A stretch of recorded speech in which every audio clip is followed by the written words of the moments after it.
Kadovar volcano, still active, has more vents formed. Dire need for health services on urban fringes.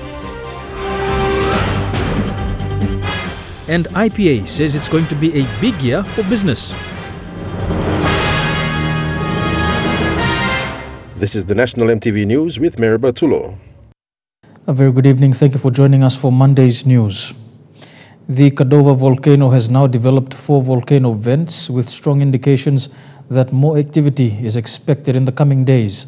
While one vent has become inactive in the last 24 hours, a vent named the Southeast Coastal Vent has become more active, emitting thick white steam to about 600 meters above sea level. Reports have also revealed any new eruption will be gas-rich and explosive, which will release greater volumes of ash to higher levels. The situation report revealed thick emissions from the main crater are rising to over a kilometer above sea level. Red glowing rocks blasted out last Thursday have also indicated new lava has breached the surface. The report also revealed there are now 4 volcano vents that became active over the weekend. The Southeast Coastal Vent is visible as new images of the island show. The vents are also indicating volcanic activities will continue with the threat of a massive eruption. To give a clear picture of how big Kadovar is, the island is 1.5 kilometers wide and long. Its height above sea level is 365 meters, with a 900 meters base depth below sea level. The total height of the volcano from below sea level to its summit is 1,500 meters. Given the volcano's collapsing structure, new eruptions will be gas-rich and explosive. The Geohazard Department again has issued a strong warning to people as well as shipping vessels and small boat operators to avoid the island. In the meantime, supplies are being delivered to the displaced islanders, and the government, together with the East Sepik Provincial Administration, have agreed on a major relocation exercise. The relocation process will begin once a second landing craft of the PNGDF reaches the disaster site. So far, there have not been any casualties reported. Stanley Over Jr., National EMTV News. The National Capital District Commission has set up an East Sepik Relief Appeal Centre to support the disaster relief efforts of Kadovar, Rup and BM Islanders. As of yesterday, a tent has been set up at City Hall to coordinate the relief efforts, and any individual or business houses willing to assist are urged to visit City Hall. NCD Governor Poas Pakop said the people of East Sepik need help at this time, and it's important to assist them. Meanwhile, those who wish to assist in cash can make direct deposits into the Kadovar Island Disaster Relief account number 7012180928 BSP WEWAC. There is a dire need for more health services in areas outside of main towns and cities like here in Port Moresby. The Kagura Health Centre is one of many officially opened in 2014, which sees over 300 patients on a daily basis. It does not only cater for city residents, but also other provinces of Central and even Gulf. The health centre provides many vital services, including antenatal care, TB care, HIV testing, and other important medical care.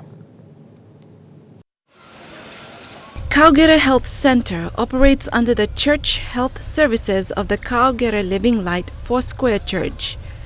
Since 2005, it has been serving those in the capital city, with the majority of people seeking treatment from Moresby South Electorate.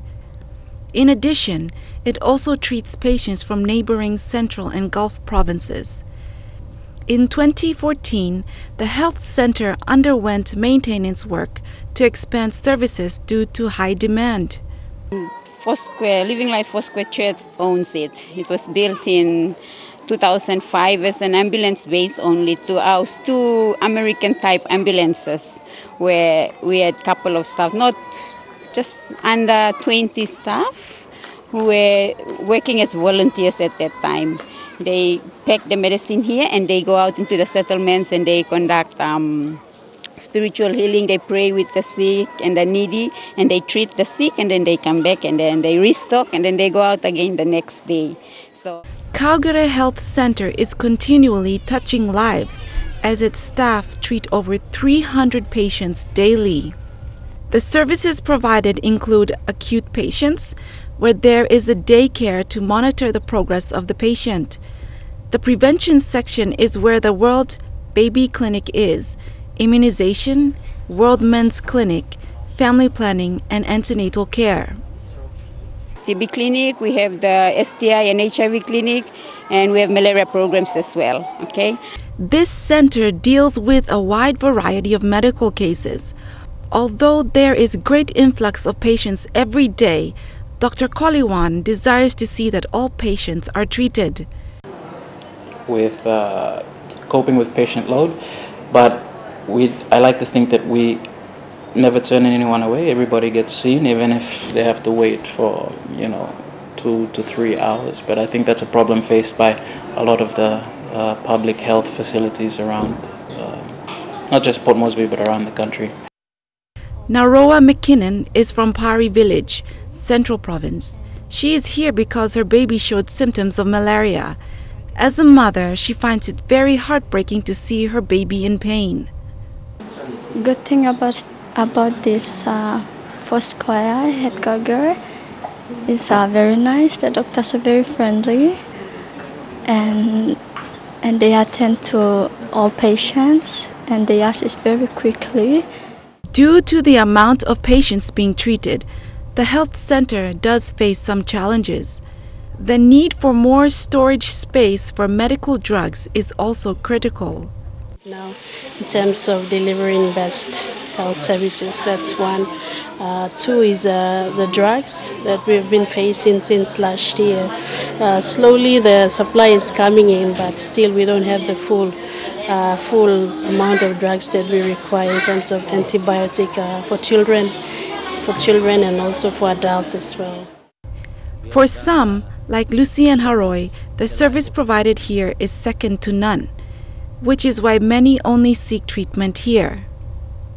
Preaching the word of God, making sure that they must put their life in Jesus, because He's the provider of life, Lillian Kinea, National EMTV News.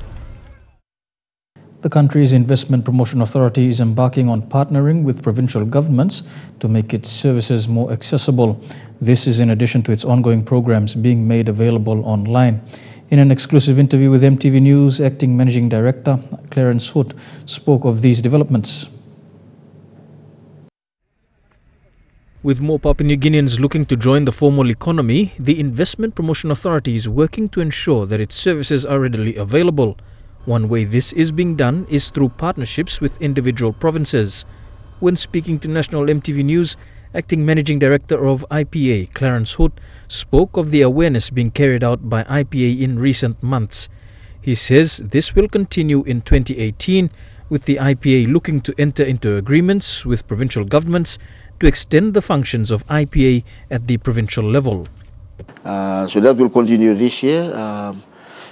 This year we hope that we will cover the remaining provinces with the target of, by the end of this year, we should have covered the whole of PNG in terms of awareness.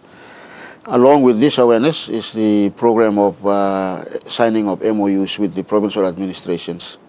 Again, last year we signed up with Isipik, Morobe, and Medang. According to Mr. Hood, provincial awareness by IPA teams will also be opportunities to upskill provincial commerce divisions to be able to carry out some functions of the IPA. As we go for these awareness campaigns, officers also go and talk with the administration on how we can reach common understanding and how we can collaborate and cooperate, so we can provide the training and necessary capacitate the commerce divisions for them to be able to extend what the IPA will usually extend in both from headquarters and our 4 regional offices in Mount Hagen, Lei, Kokopo, and Buka.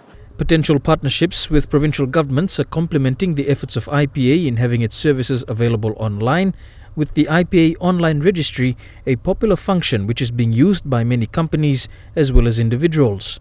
The online registry system, as you will appreciate, is one of our key priorities within the organization.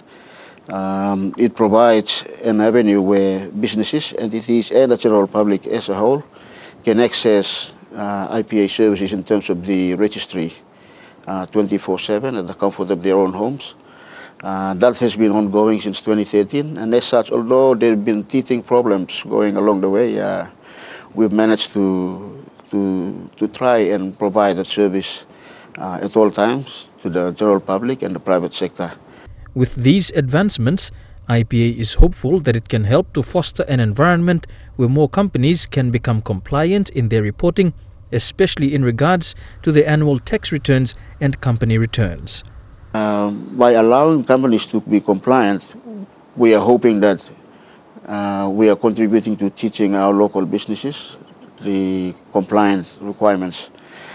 So when they are due to lodge their documents, either with the IPA or with the IRC, Internal Revenue Commission, in terms of annual tax returns, we're hoping that the compliance syndrome will be implanted within our Papua New Guinea businessmen so they can know and always remember when to lodge the necessary documents.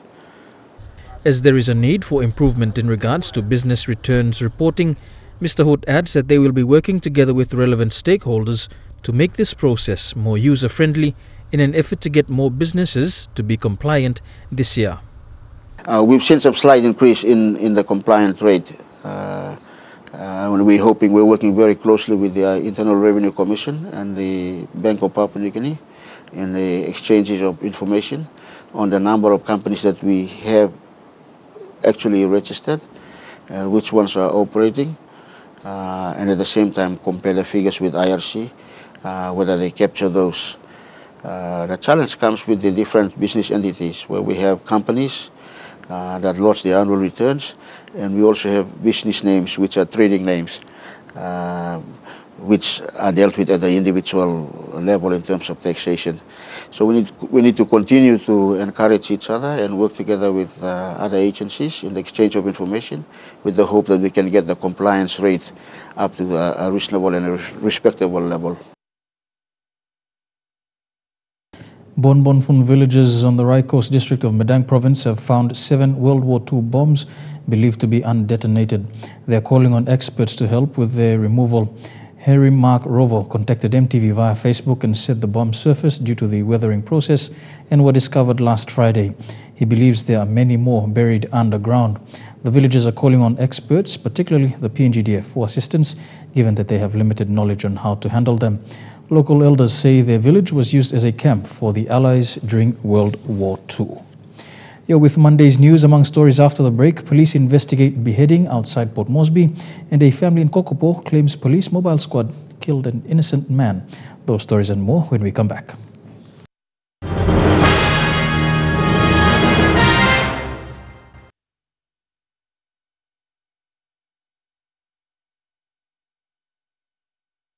Welcome back to National MTV News. 3 inmates who have surrendered to police in Manus have been charged for escaping from lawful custody. They were previously charged for serious cases and were awaiting their trials at the National Court in Lorengau when they escaped. Manus Police Commander Chief Inspector David Yapu said 3 others are still on the run. Police are investigating the death of a young man who was beheaded at 8 Mile outside Port Moresby. No suspects have been arrested as yet, but police believe more than 3 men are involved.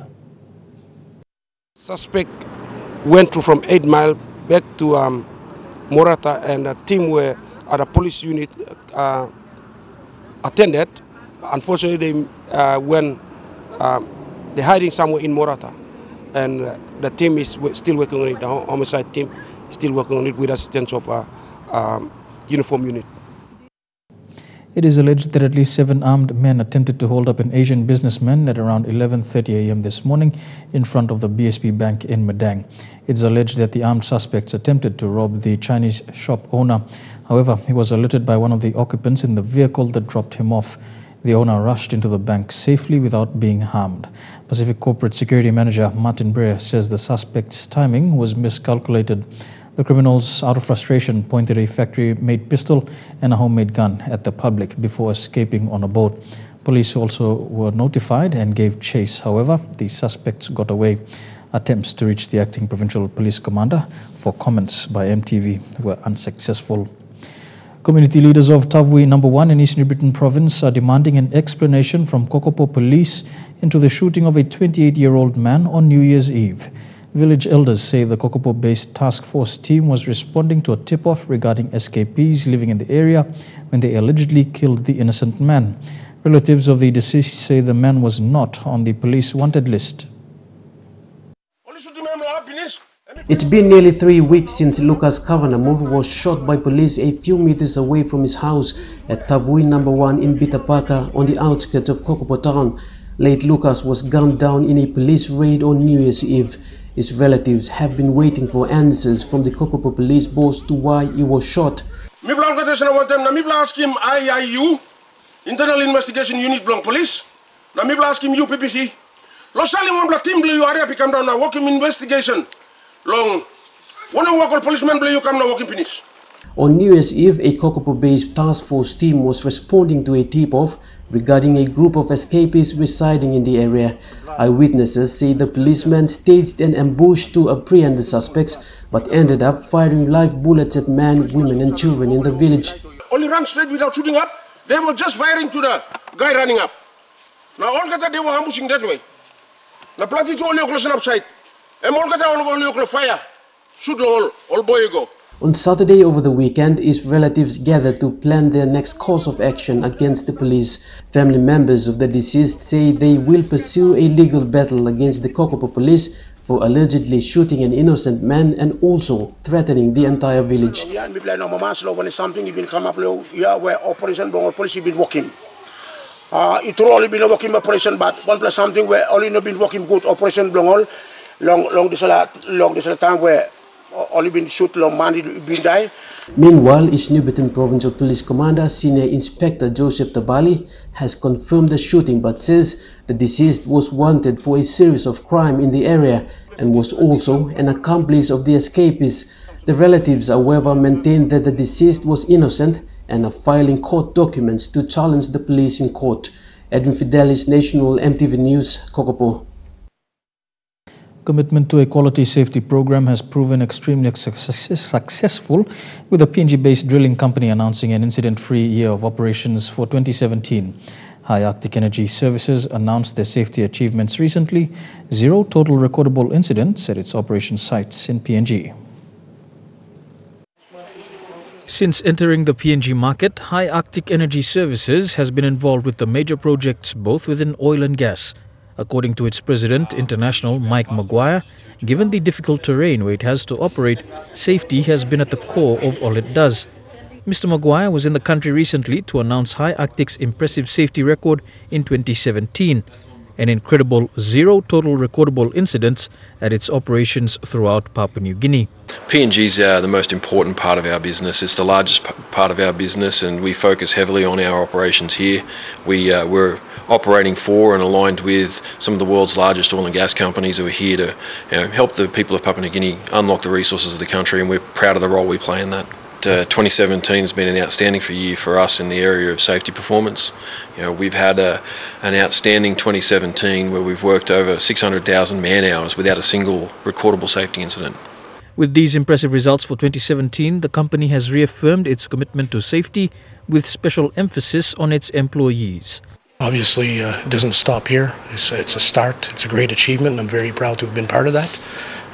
We continue to focus on training all our employees, specific training that we offer them, coaching and mentoring on site, and continue to encourage our employees to make the right decisions and ensure that they're aware that safety is our main focus. As the regulator of this sector, the Department of Petroleum has also commended High Arctic for a safe 2017. According to Senior Drilling Inspector Joseph Kia, this approach to safety is one that many within the industry are now adopting. Coming from the regulatory body of the country, it's very, very important that professionals like contractors here, the service companies, they especially brought in by the operators. Safety is the first priority.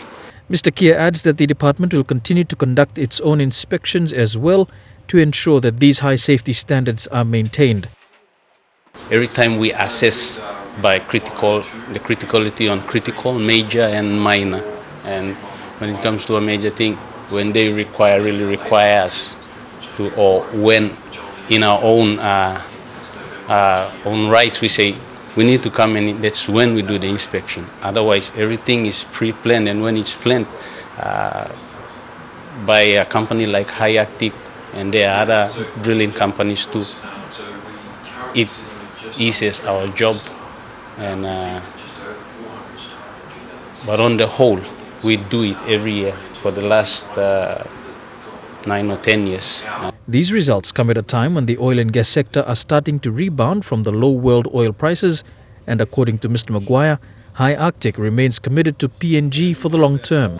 Well, 2015, 16, 17 have been tough years. The oil price was down substantially from where it was before. It looks like it's rebounded somewhat, and it seems to be in a stable place at the moment. I don't know what the future holds in that regard, but we stand ready to expand our operations and continue to grow based on the work that's conducted by our customers here in Papua New Guinea. And High Arctic Energy Services has announced plans to open a wellhead control training center at its Port Moresby office. This facility will provide internationally recognized training for Papua New Guineans wishing to pursue a career within the drilling business. This was announced by its President International, Mike Maguire. Where we will be able to have internationally accredited and recognized training in well control delivered to our staff, to our customers, to regulators, and anybody who's involved in the design, operation or drilling activities in the oil and gas sector here in PNG. We're terribly excited about this. We hope this will continue with our vision of developing our citizen workforce to continue to climb through into our senior technical roles and ultimately into the managerial roles of our complicated and challenging drilling operations. Police in Port Moresby have questioned a shop owner accused of selling expired dairy products in his shop.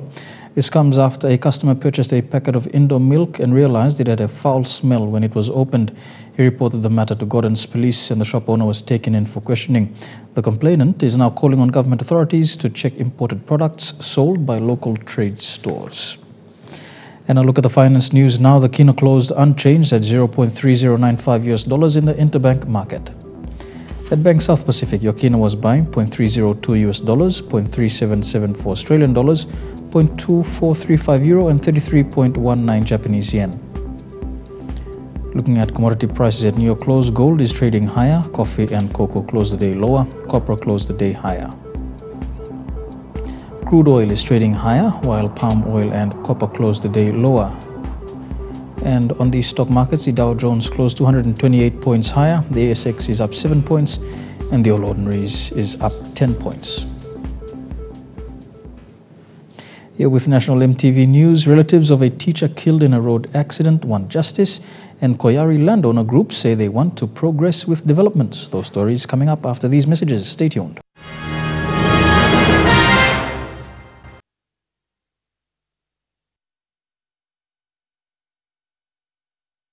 Welcome back to the news. The family members of a grade 6 teacher from Sialum in Tewai CSE district, who was among 6 others who died in a recent car accident in Makam, are calling for justice.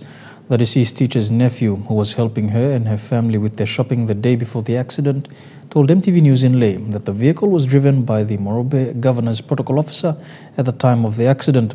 The elder sister of the late Brenda said her sister was killed in the accident along with her 2 children, her husband and the children's babysitter. This is Brenda Waremu. She was 29 years old and was from Sialum in Tewai CSE district in the Morobe province. Brenda was a mother of 2, Nathaniel 4 and Jesslyn 2. Brenda was a grade 6 teacher at Dauga Primary School in Kabum district, along with her husband Murphy Munga. A fatal accident on Saturday 13 January at Naswampum in Makam district of Morobe resulted in the deaths of Brenda, her husband, the 2 children and the babysitter. Jeremiah Waremu, Brenda's nephew, said the family left home at 2 a.m. on Saturday and was travelling to Nadzab in a 5-door Land Cruiser to board their flight to Kabum when the accident took place. Papa had not been working plan one time. It's like workman do. Gawanaya. Simolo 2 o'clock night at finish. So it's time big papa blow be kanda lausem kanda nem painimol or no bin stop. Now I'm asking your family laus em to all. Line go finish now em to yeah. Go finish. Now I'm say bron budan lo rote em budan segi mem no ga sign don. I'm say workman blo. Gawana protocol officer. Money em kam 2 o'clock em kam bigi mall. The deceased nephew, Jeremiah, said the families were surprised to know that the family had left on Saturday at 2 a.m. in a white 5-door Land Cruiser to the airport. Time don't let lo travel 4 o'clock morning. So this la plane all been walking em kirap numur plane all been walking. Time true em all dreams la kekam air transfer lo ba bigi mall 4 o'clock. Kenny Jamal, a driver of Kekam Airport Transfer Service in Leh, confirmed that the family was booked for pickup at 4 a.m. to travel to Nadzap on Saturday. Jamal confirmed that the family had left in a white 5-door when he arrived at the pickup point. Friday mi play around na Saturday go na kis la kai nebi em. Now ete mi em belumi em buruk na. The family of late Brenda Waremu has reported the matter to the police for further investigations. The deceased elder sister Brenda Tiki has requested an immediate explanation from Morbeg Governor Ginsen Saonu regarding the vehicle and his officer who was driving the vehicle on the time of the accident. Hinablo mi pla bike since sa beginning em losing life long em too. Mama die na hinablo mi pla since sa beginning Mary losing life long em tem. Mi pla family belo ki usay em mi pla kisim big pla beli winas.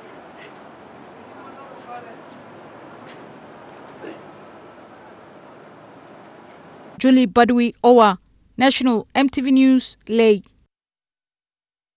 3 landowners of the Rona Lower Koyari clan have come out clear to clarify who owns the customary Rona and Lower Koyari land resource.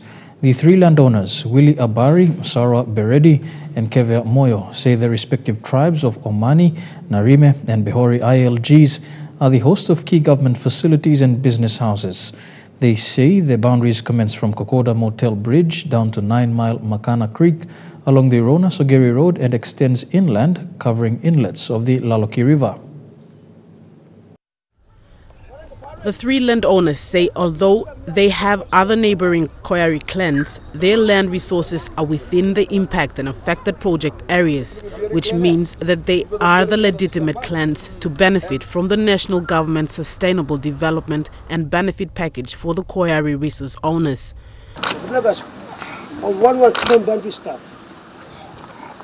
Me look at power water generating the city and run to power house, they come to 79 quick. Run 1 free and Omani clan. The other clan and Mount area generating city stuff. That's why it's like last time 10 million come outside here. I'm not going to run handed. I'm come full loan right then on us. Submission of 10 million. The 3 landowners say the recent article published in the dailies by a Mr. Babea Toina, Arua Soge and Foxy Kaeka of the Taburi clan of Sogeri Plateau is misleading, as they have no traditional rights to the land where state has acquired for water and electricity purposes. What would I put in newspaper? All over Togo and Miplan, Benaritin and Miplan are truthful landowner blow. Just the money that is possible. Mipla or legitimate lower, Rona Query loan, Rona 2 Ikamba finish loan, Mountain. Recently, an amount of 10 million kina was released to the umbrella company following a national court order of August 2015. The landowners say the money that was paid rightfully belongs to the Omani, Narime and Behori ILGs. The 3 ILG chairmen claimed that they have been unlawfully jailed during the festive season by police from false claims laid by Mr. Toina, Soge and Kaeka. I think previous maybe certain planting money have been kissing, so maybe repeating again. People kind of benefit out of Logan, people are developed too. So man I'm all gone. Now, people are little bit lean on the blow. Rona impact area. People are kissing the money now I'm come interfere. So me appeal us please. M must come back na joining Omani. Suppose I'm like joining Omani, side of Mama Blogam. Suppose I'm like joining Taburi, then I'm go back to footpath lo Pablo lo clean lo. Business lo Rona no ga clean lo. Toinana soga stop. Mr. Abari says their clans have been neglected by the government for so many years because of a few greedy individuals who were only concerned about themselves and not the community. He added that the 10 million kina they have received through the umbrella company Rauna Lower Koyari Limited is for the 3 rightful clans of Omani, Narime and Behori to start something for themselves and their children. Stacey Yallo, National, MTV News. Traditional landowners of the 9-mile Makana Creek up to Kokoda Motel have made their intentions known to remove all settlers on their land. Paramount Chief Keve Moyo of the Behori clan says he and his clan members have plans to participate in the city's development and growth, and settlers on their land are hindrances to this process. Mr. Moyo says his clan and the other 2 clans of Omani and Behori, which he shares borders with, are traditional owners of the dam, and they will not stop the city's development by threatening to shut the dam, but rather contribute to its development. Recently, a national court decision of OS 742 of 2015 saw the release of 10 million kina to the umbrella company from the National Court Trust account. This fund will benefit the Rauna Lower Koyari clans of Omani, Narime and Behori. These clans were recognized by the national government through an NEC decision in 2013 and its special meeting resolution that recognized the indigenous clans of Rauna Lower Koyari. Chairman of Narime ILG, Saroa Beredi, says with the funds given, the clans have started working on their business plans to develop their community. One number car, no working some business profile stuff. So start building me plate na. Time government go stop now. Me black ina finish law. Working me plate, running business. Mr. Sarowa says the clans have been neglected for so many years, and with the recent recognition by the government, they are ready to work together to utilize opportunities created by major events such as APEC. Now I'm looking. I'm looking money na kai. City am grow ya. I'm plus the road corridor. No I'm development come on top. Ronald LG maybe 5 years I've been shut down water power and money and kissing me no come development come to clan. No come plus some game block clan. MC name block clan. Them kai. Them roll nothing. So no come develop clan flexing. Chairman of Behori ILG, Kovea Moyo, says one of the major issues on his land are settlers which he will have to move out.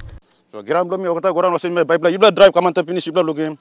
Settlers and okata move coming sir law. Ablum blood now. So me blood working on him now. So money government looks at and I'm giving the right line straight.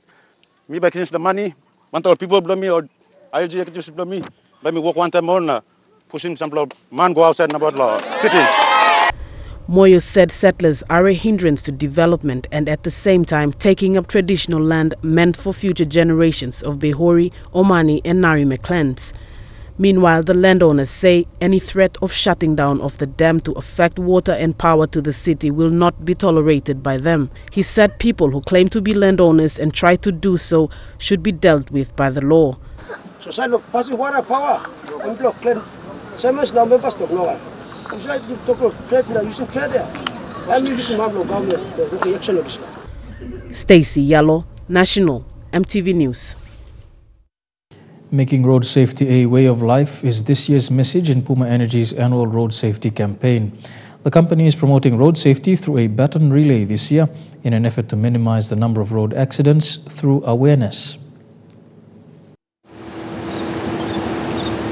Staff of Puma Energy in Leh observed their annual road safety campaign today as they received the kundu in this year's baton relay.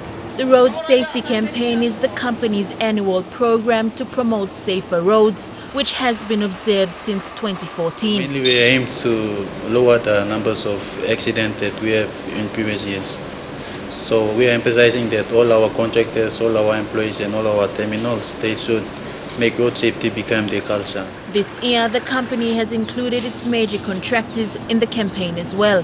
This kundu has in it a message from the company's general manager reminding all staff to observe road rules. The company's Health, Safety and Environment Officer Don Payapatas says by echoing the message of road safety, accidents can be avoided. For us, it's required that we live this culture, the safety culture and the road safety culture. So you not only learn it at the workplace, you take it home with you, and then you educate your families as well. The company's road safety campaign is needed in the Morobe province. Just over the weekend, a road accident along the highway resulted in 7 instant deaths and 9 injuries. We do feel that we need support from everyone to get the road safety awareness part going out to everyone in PNG.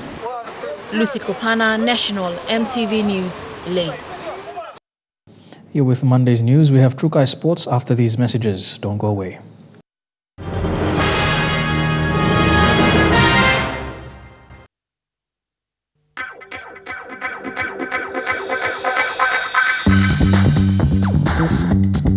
Trukai Sports.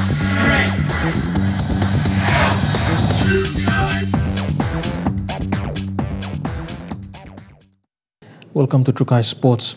A feud between family members of the late Kato Otio has resulted in his body not being moved to his village at Tatana for the final funeral service and burial tomorrow. The 23-year-old was scheduled to make his final journey this afternoon at 3 p.m., but that was impossible when angry family members gathered outside the funeral home, stopping his casket from being transported. Team members and fans waited patiently to have one last look at the sporting hero, but that was not the case. Mr. Otio's body will remain at the funeral home until further notice. To softball now, and United Brothers proved their worth, shutting down Kikila Cats 6-0 in the Port Moresby men's softball competition. The Cats remained scoreless at the end of regulation innings. Fabian Hakalitz reports. Scintillating actions in yesterday's first 2018 A-grade match saw Brothers opening the scoreboard, registering 2 runs through Missy Elias and Origimi.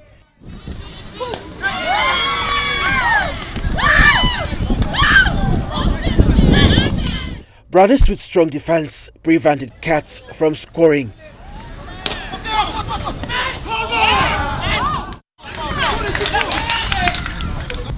At top 4, Brothers registered some more runs, leaving Cats scoreless.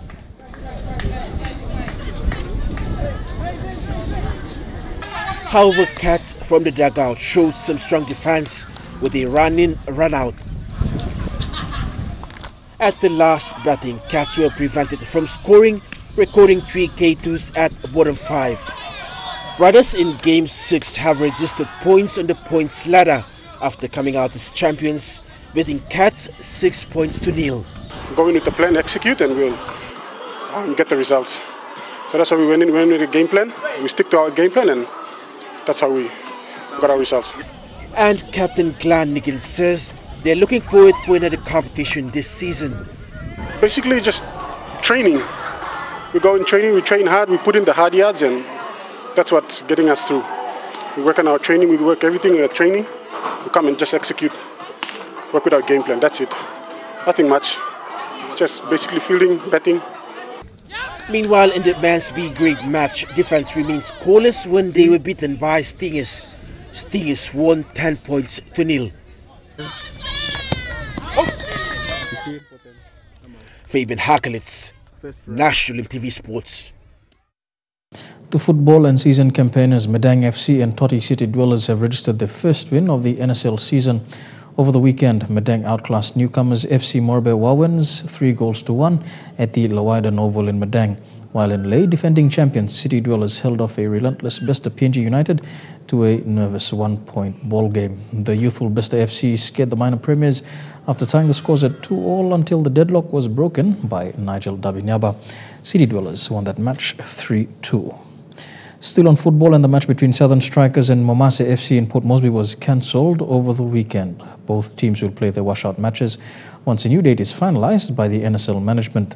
Both teams are Port Moresby based and will open their 28 seasons with these delayed matches. And you're watching Trukai Sports. We'll have more after these messages. Stay tuned.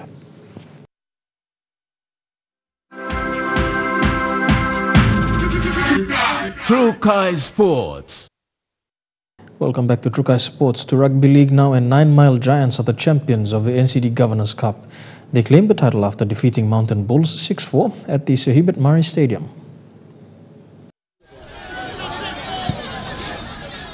The grand final rematch kicked off after it was called off 2 weeks ago due to heavy rain. The Hubert Murray Stadium was flooded with supporters of both teams.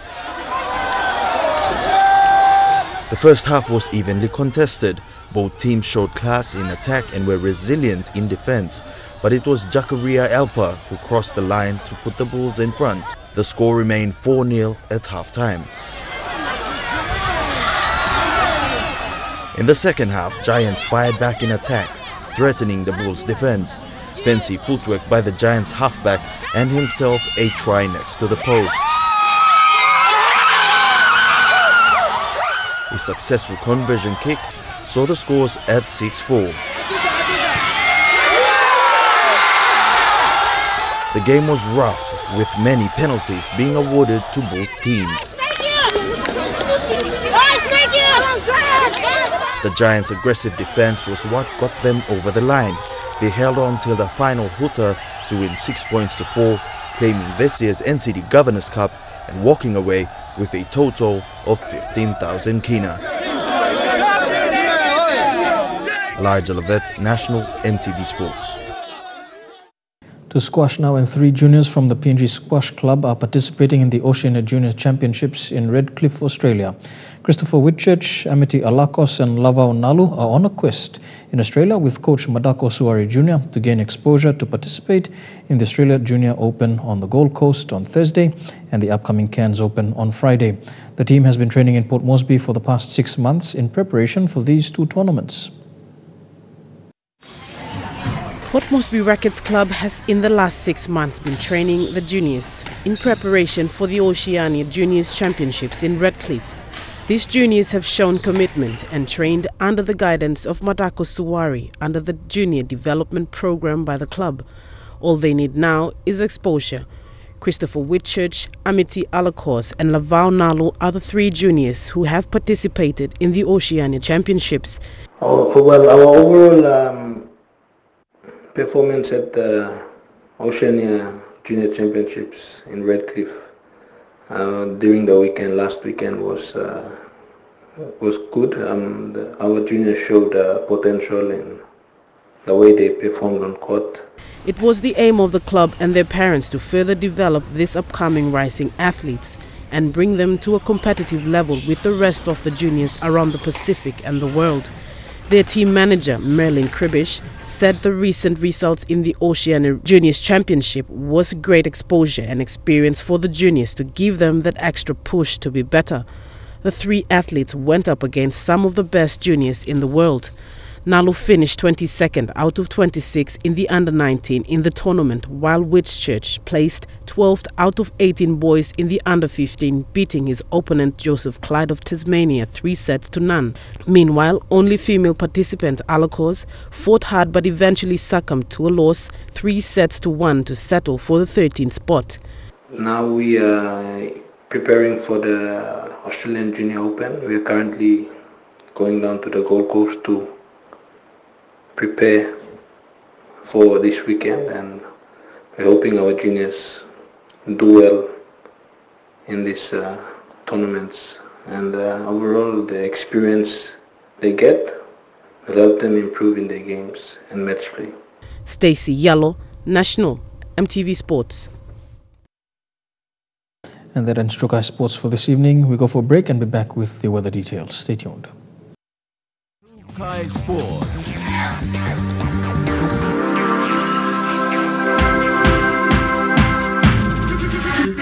Trukai Sports. The weather details are proudly brought to you by Dulux Weather Shield. Worth doing with Dulux.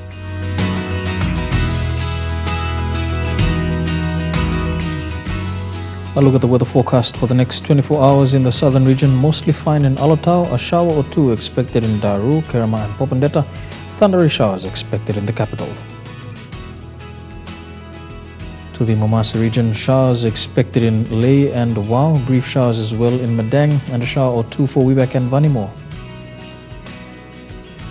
To the New Guinea Islands region, fine weather expected all across the region in Lorengau, Kavieng, Kokopo, Rabaul, Kimbe and Buka. And in the Highlands region, Mount Hagen, Goroka, Kundiawa, Mendi and Wabeg, all these major centers can expect brief showers with morning fog.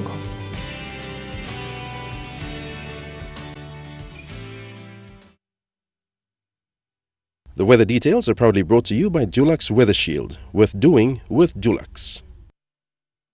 And before we go, a recap of our top stories this evening. Kadovar volcano still active as more vents form.